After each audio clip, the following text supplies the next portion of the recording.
Hi Team Fact, Coach Armand here. Wanted to talk a little bit about the workout for this week. I wanted to start by saying I hope everyone is well. I know this is tough times for a lot of us,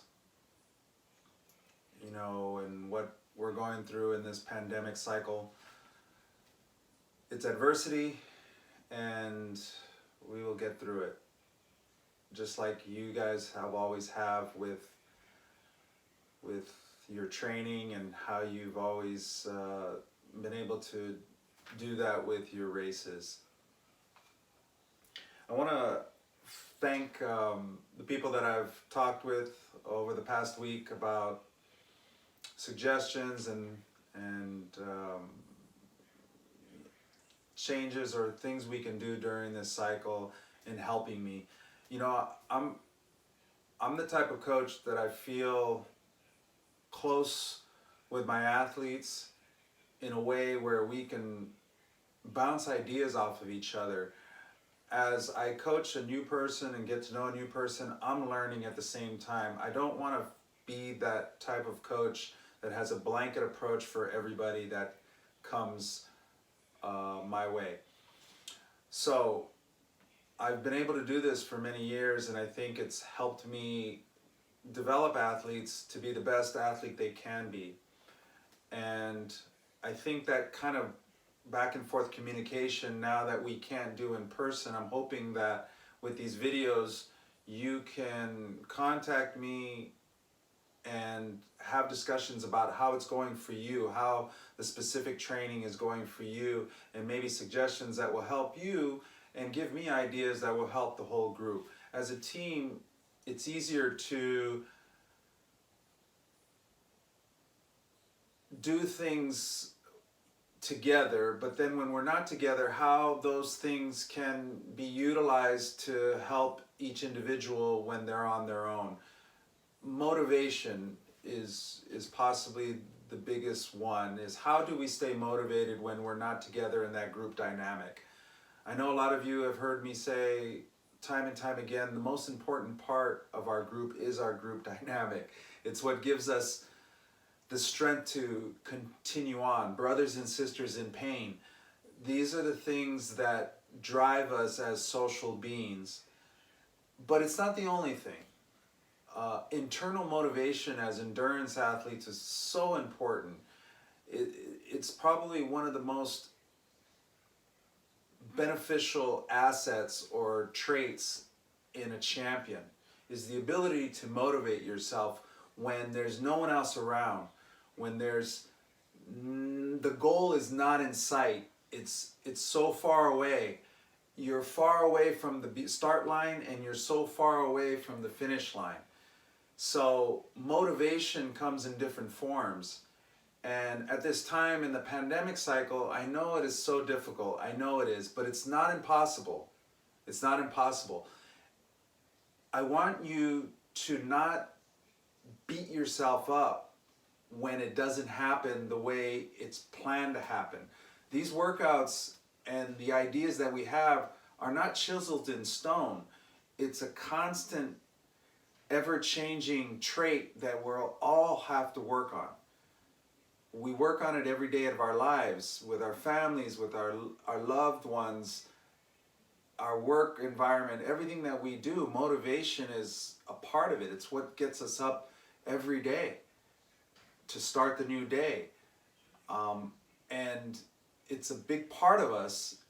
And I don't want you to beat yourself up if you start to compare yourself to other outside motivation within people or things or whatever it is, because that's not the most important thing. The most important thing is your motivation for yourself, your ability to rise up and meet the challenge however it happens that day. We've been together. You see how I am when you guys perform, and I'm right there watching you and waiting to record your times. The measurement of your motivation is really what I'm recording. And you've heard me say individually to each and every one of you where it's not so important for that moment. The fact that you showed up, that in itself is a win. It's a win. And if we can continue to show up and continue to show up for ourselves, it will create that group dynamic so we can show up for each other. And that's what a team is about. And it's really a aura around us that creates that feeling. Accountability to ourselves creates accountability to others.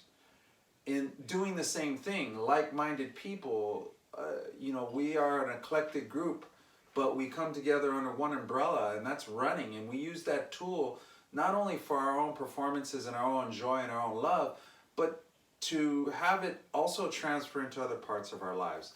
So I want you to continue with the motivation. Continue to keep trying. It doesn't matter what happened yesterday. What matters is what's going to happen today. And then when you reach and you finish today, what matters is what happens the next day. If we can stay in that moment and stay in that presence, I believe we can have the utmost success. So in saying that, another great idea from one of our team members is, I think we can have a 5K time trial race within this pandemic cycle. I like to try to get something out of every single cycle, and I think this is a great idea brought to you by one of your team members. And I think that if we can all do this, so I had some ideas that if we can do a 5K in a safe environment, maybe we may even be able to do it together. If not, it will be virtual. I'm looking at May, and we have May 16th, May 23rd, and May 30th. Those are the Saturdays in May where I think we can come together and do that, virtually of course, in a safe environment, safe course where we can let out and see exactly how our training is going and record that as the goal for this pandemic cycle. Goals are important, and I think this would be a great idea. Now, what I need from each and every one of you is to message me and let me know what you think. I know it's possible, so I know that, I know what you guys are capable of, but I'm thinking of more of what is the date? What is the date that you think would work for everybody? And maybe we get a consensus, all right? And then I can decide amongst the consensus of what it is that would work for everybody. I pick a Saturday because some of you are still working. And again, it would be nice, maybe you can bring out your family and they could be your support crew, and we can make this a fun thing. So we're looking at a 5K, Fact Team 5K race, virtually, but if we're able to get together after this, maybe together. Okay, so let me know what you think. So the workout for this week is mile repeats. Mile repeats is pretty much the fastest effort that we give on our Wednesday Fact training sessions. I don't know if many of you have heard me say this before, but I think the mile is probably the shortest distance that you want to use for long endurance athletes, marathoners and above, possibly half marathoners. Anything shorter than that, it really doesn't transfer. It's hard because the paces are so sub-maximal. You running quarters that would transfer into the marathon would be so slow, you'd have to run like 100 of them. And why run 100 quarters when you could run, 10 mile or a 13 mile, our famous 13 mile tempo, half marathon tempo. So the mile is probably the lowest or shortest increment that we would use to transfer over to the marathon. How we do that is we run a mile and we rest for 2 minutes. 2 minutes has always been my good measurement of you get enough recovery but not so much recovery that you could, you're so rested that you could run fast again. We're trying to maintain cardiovascular strength, endurance speed, shall I say. So we're really trying to work that area. So when I write it on the board, and you'll see it in the workout under the video, this video later, where it says a number, like say 3 and then a times. That means you will run that 3 times. You'll run 3-mile repeats. You'll run a mile, you'll rest 2 minutes, you'll run a mile, you'll rest 2 minutes, and you'll repeat it one more time, and then you rest. And then you'll go into your cool down. It's a basic workout, but it really allows you to open up your stride. It allows you to be as fast as you possibly can, and it will be great for the 5K in May that we will be working on.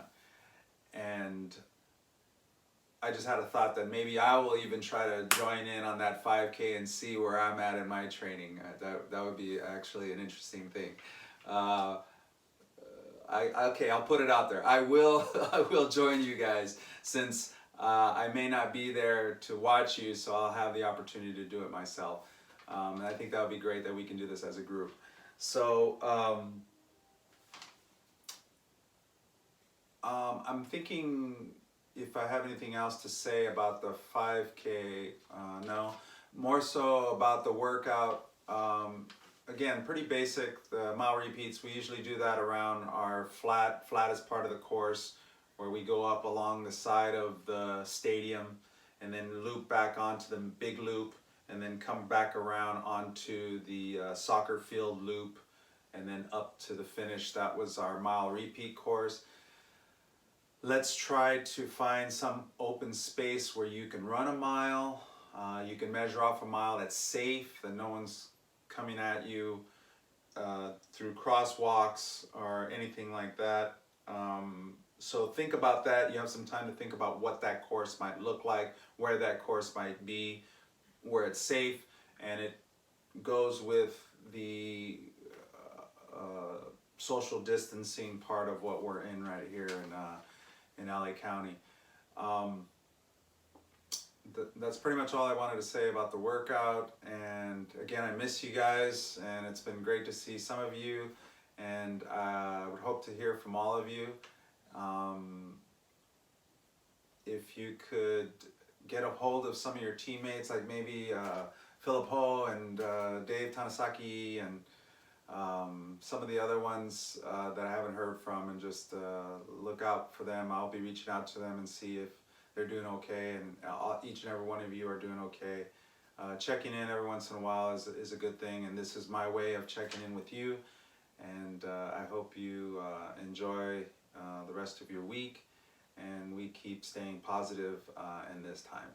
All right, we'll talk to you soon, and hope to see you soon.